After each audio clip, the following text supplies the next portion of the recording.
Le prophète Isaïe annonce au peuple de Dieu la venue du Sauveur et il montre bien sûr que toute ravin sera comblé, toute montagne sera abaissée. Il montre combien la puissance de Dieu va s'exercer. Et en même temps, il annonce que le prophète doit continuer à annoncer la bonne nouvelle de cette venue.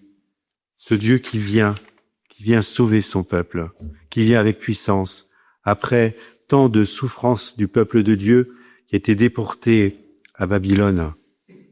Mais va venir ce bon pasteur qui fera paître son troupeau et qui le portera sur son cœur, menant les brebis qui allaitent.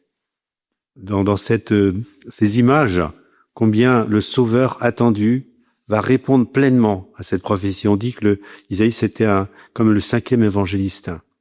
Donc vraiment, il annonce vraiment la bonté, la miséricorde du Seigneur qui est manifestée dans cet évangile. Oui, on aurait peut-être tendance à dire, il vaut mieux garder les 99 personnes en sécurité et tant pis pour la brebis qui se perd. Non, c'est pas ce que ce Dieu est un Dieu d'amour, de miséricorde. Dieu nous aime profondément et Jésus va à la recherche de la brebis égarée.